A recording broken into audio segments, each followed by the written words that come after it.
ఓం సాయిరామ్. సాయి భక్తులందరికీ నమస్కారం అండి. సాయిబాబా దయ వల్ల ప్రతి ఒక్కరి కుటుంబం ఎక్కడున్నా కూడా సుఖంగా, సంతోషంగా ఎప్పుడు కూడా అష్టైశ్వర్యాలతో, ఆయురారోగ్యాలతో ఆనందంగా ఉండాలని చెప్పి సాయి తరపున నేను కూడా కోరుకుంటున్నాను. ఈరోజు వీడియోలో సాయి పిలుపు ద్వారా మనకొచ్చినటువంటి సందేశం ఏంటి, బాబాగారు మనతో ఏం చెప్పాలనుకుంటున్నారంటే, రాజయోగం కలగబోయేవారు మాత్రమే ఇది చూడగలుగుతారు. ఇప్పుడు నేను చెప్పిన సందేశాన్ని వినగలుగుతారు. ఇది నీ జీవితంలో ఒక ఆఖరి ఘట్టం. ఖచ్చితంగా విని చూడు తల్లి మనకని బాబాగారి సందేశం ద్వారా మనతో కొన్ని విషయాలన్నిటివి చెప్పాలనుకుంటున్నారనమాట. బాబాగారు మనతో ఇలా ఎందుకు చెప్తున్నారని మనం సాయి మాటల్లోనే తెలుసుకుందాం. వీడియోని మొదలుపెట్టే ముందు ఒక చిన్న రిక్వెస్ట్ అండి. ఈ సందేశం కనుక మీ అందరికీ నచ్చినట్లయితే చూసి వెళ్ళే వాళ్ళందరూ వీడియోకైతే ఒక లైక్ అయితే చేయండి ఫ్రెండ్స్. ఇంకా కొత్తగా మన ఛానల్ని ఎవరైనా చూస్తుంటే కనుక సబ్స్క్రైబ్ చేసుకోండి. బిడ్డ, ఆర్థికంగా చితికిపోయి అప్పుల పాలైపోయి నానా అగచాట్లు పడుతున్నావు. వీటి నుండి బయటపడాలనే ఆలోచనతో మనస్థిమితం లేక కుంగిపోతున్నావు కదా. చేసిన అప్పులు ఎలా తీర్చాలని నీకు అర్థం కాకుండా ఉంది. వచ్చే ఆదాయానికి నువ్వు తీర్చవలసిన అప్పులకి ఎక్కడా పొంతన కుదరడం లేదు. నీకు వచ్చినది ఒక్క రూపాయి అయినా సరే, అప్పులు 10 రూపాయలకు సరిపోయేటట్టుగా ఉన్నాయి. నీకు వచ్చిన కొంచెం ధనమే, కొంచెం సంపాదననే అది అప్పులకే సరిపోతుంది. ఇంకా నువ్వు నీ కుటుంబాన్ని ఎలా పోషించుకోవాలి, నీ భార్య బిడ్డలని ఎలా చూసుకోవాలో అర్థం కాక ఎంతో బాధపడుతున్నావు కదా. ఈ అప్పులన్నీ తీర్చాలంటే నీకు పెద్ద మొత్తంలో ధనం కావాలి. కానీ నీకు వచ్చే ఆదాయం నీ కుటుంబాన్ని పోషించేందుకే సరిపోవట్లేదు. అటువంటప్పుడు అప్పులన్నీ ఎలా తీర్చాలన్నది అంతుపట్టడం లేదు. అంత పెద్ద మొత్తంలో ఉన్న అప్పులన్నీ ఎలాగ తీర్చాలన్నది నిన్ను సంకటంలో పడివేసింది. ఈ సంకట స్థితి నుండి బయటపడడానికి ఏదైనా మార్గం ఉంటే బాగున్ను అని నువ్వు అనుకుంటున్నావు కదా. ఇటువంటి సందిగ్ధావస్థలో ఉన్నవారికి ఎవరికైనా సరే అప్పుల నుండి బయటపడడానికి ఒక మార్గం ఉంది. అదే శ్రీపాద శ్రీ వల్లభ చరితామృతంలో శరభేశ్వర వృత్తాంతం అనే అధ్యాయాన్ని ఒక్క 21 రోజుల పాటు దీక్షగా చదివితే నువ్వు అప్పులన్నీ తొలగించుకోవడానికి ఒక మంచి అవకాశం నీకు అందుతుంది. తద్వారా నిన్ను నిరంతరం బాధిస్తున్న అప్పుల బాధ తొలగిపోతుంది. ఒకవేళ నువ్వు ఈ వృత్తాంతంని, ఈ అధ్యాయాన్ని చదవలేకపోయినా పర్లేదు. దీక్షగా కూర్చొని నన్ను నామస్మరణ చేసుకుంటే చాలు, నీ అప్పుల బాధలన్నీ తొలగిపోతాయి. నన్ను నమ్మి చెయ్యి ఏ పనినైనా సరే, ఫలితం నువ్వే చూస్తావు కదా.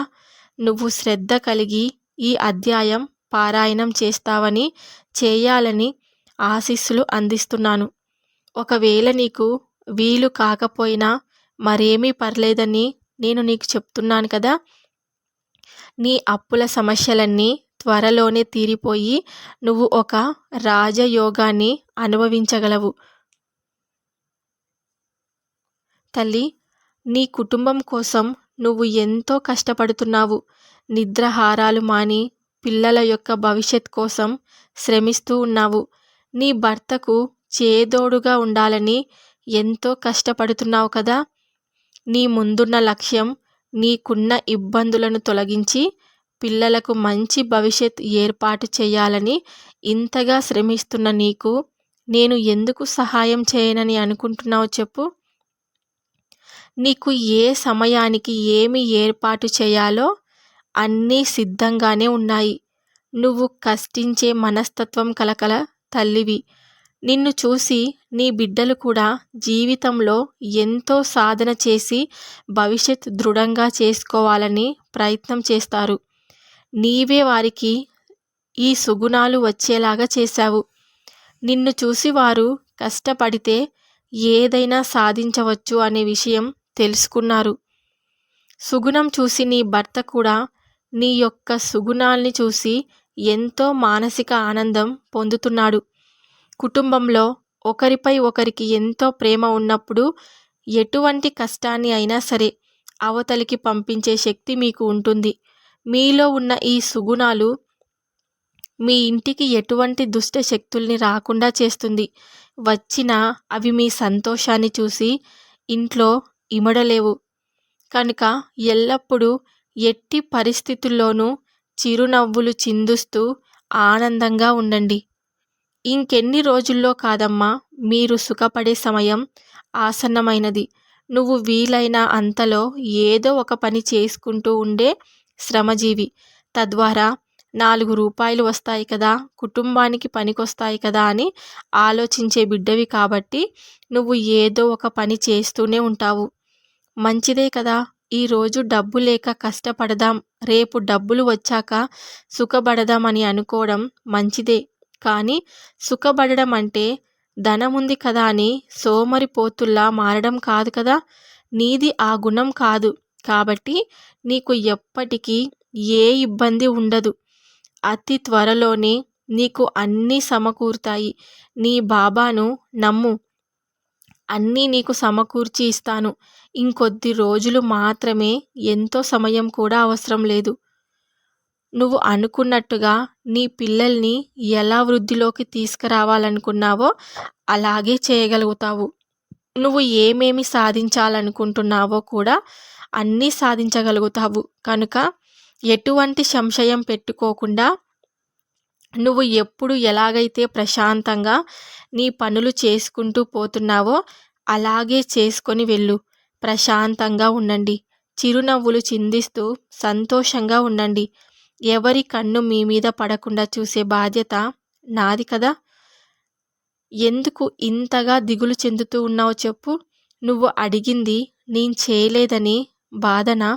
ఏమీ చేయనని అనుకుంటున్నావా? ఆలస్యం అవ్వడానికి కారణం కూడా ఉంటుంది కదా. అమ్మా, ఒకవేళ నేను కనుక నువ్వు అడిగిన వెంటనే ఇచ్చేస్తే ఏం జరుగుతుందో తెలుసా? అప్పటికే మీరు సర్వం కోల్పోయి తిరిగి జీవితాన్ని ప్రారంభించడానికి ఎన్నో పాట్లు పడుతున్నారు. అలాంటి సమయంలో మీరు పోగొట్టుకున్న వెంటనే నేను కనుక ఇచ్చేసి ఉంటే అది నీ దగ్గర నిలవదు కదా. నీ ఇంటికి పట్టిన చెడు కారణంగా నేను ఏమి ఇచ్చినా సరే అది కూడా వెడలిపోతుంది. సమయం వస్తే కానీ నేను నీకు ఇవ్వలేను. ఎందుకంటే ఏదైనా ఒకసారి లేదా 2 సార్లు మాత్రమే మీకు దక్కుతుంది. మరి అలా దక్కిందాన్ని మీ దగ్గర ఉంచాలని నా తాపత్రయం. అలా కాకుండా మీరు బాధలో ఉన్నారు, అన్నీ పోగొట్టుకున్నారు, కష్టాలు పడుతున్నారు అని అప్పుడే ఇచ్చేసి ఉంటే అప్పుడే అది మీ దగ్గర నుండి వెడలిపోయేది. ఇంకా మళ్ళీ ఇంకొక అవకాశం మీకు రాదు కదా తల్లి. అందుకనే నేను మీకు ఇవ్వవలసినది జాగ్రత్త చేసి ఉంచాను. మీరు అడిగినప్పుడు ఇస్తే అవి కూడా పోగొట్టుకునేవారు. తద్వారా మళ్ళీ మీరు అడిగినా సరే ఇచ్చే అవకాశమైతే ఉండదు. జీవితాంతం బాధలు పడే కంటే కొద్ది రోజులు ఆ ఇబ్బందులు పడి కష్ట నష్టాలు తెలుసుకున్న తర్వాత నేను ఇచ్చిన దాన్ని విలువగా చూసుకుంటారని నేను ఆలోచించాను. అయితే ఆ సమయం ఇప్పుడు వచ్చింది. కాబట్టి నేను మీకు ఈ సందేశం అనేది ఇస్తున్నాను. ఖచ్చితంగా నువ్వు ఏమేమి కోరుకున్నావో అవన్నీ ఇస్తాను. అలాగే నువ్వు కోల్పోయినవన్నీ ఎన్నో రెట్లు పెరిగి నీకు అందుతాయి. ఇదే కనుక నువ్వు అడిగిన వెంటనే ఇచ్చి ఉంటే ఈ రోజుకి నువ్వు బాధలు పడుతూనే ఉండేదానివి. నేను అప్పుడు నీ మంచి కోసమే నీకు ఏ సహాయం అందించలేదు. ఇప్పుడు మీ అందరిలోనే చాలా మార్పు వచ్చింది. దేనినైనా ఎలా విలువగా చూడాలో ఇప్పుడు మీకు బాగా తెలుసుకున్నారు కదా. కనుక నీవు ఇక బాధపడడం మానివేసి నేను నీకు చేసే సహాయాన్ని ఎలాగ చక్కగా జీవితాంతం ఉపయోగించుకోవాలో దానికి సరైన ప్రణాళికలైతే వేసుకో. ఎటువంటి లోటు నీకు ఉండదు. ఎటువంటి కష్టం కూడా రాదు. ఇకపై అన్నీ కూడా నీకు అనుకూలంగానే జరుగుతాయి. నీ భర్తలో కూడా చాలా పెద్ద మార్పే వస్తుంది. ఇంకా మంచి మార్పు వస్తుంది. కాబట్టి మీరు ఏది సంపాదించినా నా నుండి ఏమి పొందినా మీ దగ్గర అలాగే ఉండిపోతుంది. ఆయురారోగ్య ఐశ్వర్యాలతో సకల భోగభాగ్యాలు అనుభవిస్తూ ఎల్లకాలం సంతోషంగా జీవించాలని నా ఆశీస్సులు మీకు అందిస్తున్నాను. నీకు ఇప్పటి నుంచి నువ్వు కోరుకున్నట్లు జరిగింది కదా, సంతోషమేనా? మొదటి అడుగు పడింది కదా, ఇక వెనుదిరిగి చూసే పనే లేదు. గర్వమనే దాన్ని నువ్వు ఎప్పటికీ చేరనీయకు. పేదవారిని ఎప్పటికీ ఆదుకోవాలి. ఇదే నీవు నాకు ఇచ్చే ఒక పెద్ద బహుమానం. ఇతరులను చూసి ఎప్పుడూ హేళన చేయకూడదు. ఇతరుల మనస్తత్వాలను బట్టి వారిని అంచనా వేయకూడదు. నువ్వు ఇతరులను అసలు బాధ పెట్టకూడదు.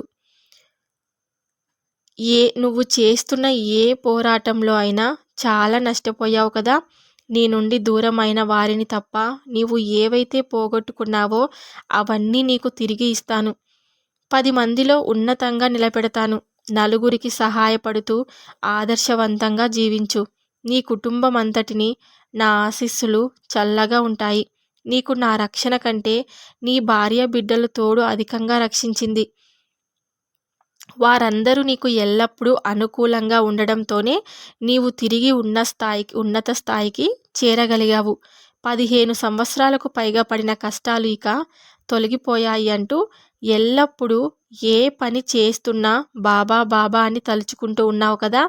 నీవు నీ కుటుంబం పస్తులు ఉన్నా సరే నాకు కనీసం మంచినీరైనా సరే సమర్పించేవాడివి. నీకు తెలుసా, అన్నింటిలోనూ భయంకరమైన గడ్డు పరిస్థితులు వచ్చినప్పుడు కూడా నీ ధైర్యం చెక్కు చెదరలేదు. నీకు నేను ఇప్పటి వరకు ఏ విధమైన సహాయం చేయకపోయినా నిరంతరం నన్నే తలుచుకుంటూ బాబా నీవుండగా నాకు భయం లేదు, నా బంగారు తండ్రి ఓపిక పట్టడం అంటే నిన్ను చూసి నేను కూడా నేర్చుకోవాల్సిందే. ఈ జీవితంలో ఇప్పటి వరకు ఈ లోకంలో నెగ్గుకు రావడం కోసం నీవు చేయని ప్రయత్నం అంటూ ఏదీ లేదు. నువ్వు ఎన్ని రోజులుగా పడిన బాధలన్నీ ఇక ముగిసిపోయి నువ్వు ఒక రాజయోగాన్ని అనుభవించబోతున్నావు. చల్లగా ఉండు. ఎప్పుడు కూడా నా ఆశీస్సులు మీ అందరికీ ఉంటాయి. మీరెప్పుడు కూడా సుఖ సంతోషాలతో, ఆయురారోగ్యాలతో, అష్టైశ్వర్యాలతో, సంతోషాలతో ఉండాలని చెప్పి నేను నా ఆశీర్వాదం మీకు ఇస్తున్నాను అని బాబాగారైతే మనకు ఈ సందేశం ద్వారా ఈరోజు మనకు కొన్ని విషయాలు అనేది చెప్పారు కదండి. బాబాగారు చెప్పినటువంటి ఆ ఒక్క పరిహారాన్ని చేసుకోండి. ఆ పారాయణం చేసినట్లయితే కనుక మీకు అంతా మంచి జరుగుతుంది. అప్పుల బాధల నుండి విముక్తి కలుగుతుంది. ఆర్థిక సమస్యలన్నీ తొలగిపోతాయండి. ఖచ్చితంగా బాబాగారు చెప్పినటువంటి ఆ పరిహారం చేసుకొని మీ జీవితాన్ని సుఖమయం చేసుకోండి. బాబాగారు చెప్పినటువంటి ఈ సందేశం మీ అందరికీ నచ్చినట్లయితే కనుక వీడియోకైతే ఒక లైక్ అయితే చేయండి ఫ్రెండ్స్. ఇంకా కొత్తగా మన ఛానల్ని ఎవరైనా చూస్తుంటే కనుక సాయి పిలుపు పక్కన రెడ్ కలర్లో సబ్స్క్రైబ్ అనే బటన్ ఉంటుంది. దాన్ని క్లిక్ చేస్తే పక్కనే ఆల్ అనే సింబల్ కూడా వస్తుందన్నమాట. దాన్ని కూడా క్లిక్ చేస్తేనే నేను బాబాగారి వీడియో ఎప్పుడు పెట్టినా కూడా మొదటగా మీకే ఫస్ట్ నోటిఫికేషన్ రూపంలో వస్తుందన్నమాట. అప్పుడు బాబాగారు చెప్పినటువంటి సందేశాలన్నీ మీరు చక్కగా వినొచ్చు. బాబాగారు చెప్పినటువంటి పరిహారాలు, బాబాగారు చెప్పినటువంటి కొన్ని మంత్రాలు, సూక్తులు, ఇంకా ఎన్నో అన్నమాట. బాబాగారి సందేశాలన్నీ చక్కగా వినొచ్చు. రేపటి కొత్త వీడియోతో మళ్ళీ కలుద్దాం. అంతవరకు బాబాగారి ఆశీస్సులు ప్రతి ఒక్కరి కుటుంబం పైన ఉండాలని చెప్పి నేను కూడా మనస్ఫూర్తిగా కోరుకుంటున్నాను. సర్వేజన సుఖినో భవంతు. జై సాయిరామ్.